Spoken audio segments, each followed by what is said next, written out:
students, today we are going to see the history first lesson, outbreak of World War I and its aftermath. In 1914 is a turning point in world history. The political and social processes that began in 1789 culminated in the First World War that broke out in that year and decisively shaped the course of the 20th century. Historians therefore call this as the long 19th century. This was the first industrial war that drew on the economic resources of the entire world and also affected large sections of the civilian population. The political map of the world was redrawn.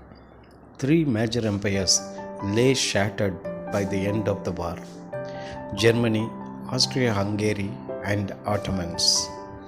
The biggest outcome of the war was Russian Revolution.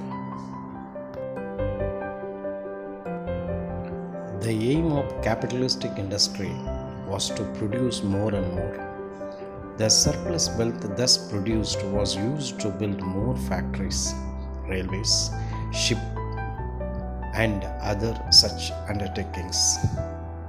The revolution in the means of communication and transportation in the latter half of the 19th century facilitated the process of European expansion in Africa and other places. A striking feature of 19th was that Europe emerged as the dominant power while Asia and Africa were colonized and exploited. Within Europe, England held a preeminent position as the world leader of capitalism. An ever-growing demand for markets and raw materials made the capitalistic powers race around the world for expanding their empire for exploitation. The rise of monopoly capitalism. After 1870, the alliance of industry and finance seeking profits in markets for goods and capital, which was an essential characteristic of imperialism, became evident in the later half of the 19th century. The old ideas of free trade collapsed. There were trusts in the USA and cartels in Germany. Rivalry of great powers. Europe. In the 19th century, European powers had colonized many other countries. By 1880, most of the Asian countries had been colonized. Only Africa was left.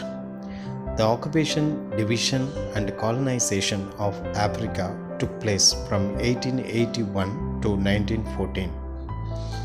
After 1870, England, France, Belgium, Italy, and Germany joined in the scramble for colonies.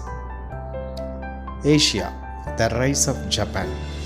In Asia, Japan during this period, that is called Meiji Era, from 1867 to 1912, imitating Western nations, had become their equal in many respects.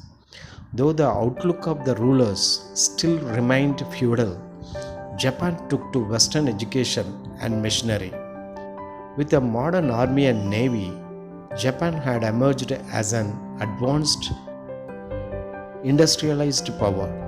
In 1894, she forced a war on China. The crushing defeat of China by Little Japan in the Sino-Japanese War surprised the world. Despite the warning of the three great powers, Russia, Germany, and France, Japan annexed the Liaotang Peninsula with Port Arthur. By this action, Japan proved that it was the strongest nation of the Eastern Asia. Strong arm diplomacy of Japan. After 1905, Japan took control of Korean domestic and foreign policy. The assassination of a prominent Japanese diplomat provided the excuse in 1910 for Japan's annexation of Korea.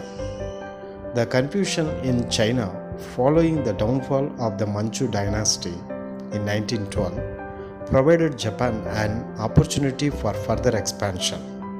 Japan demanded the transfer of German rights in Shantung to Japan and the recognition of Japanese hold over Manchuria.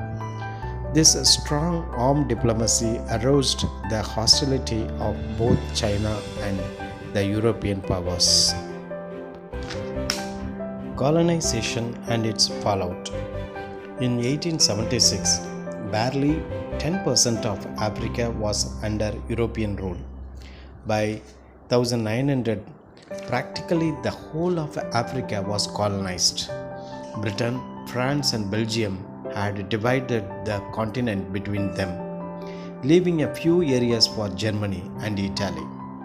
Britain, France, Russia, and Germany also established spheres of influence in China.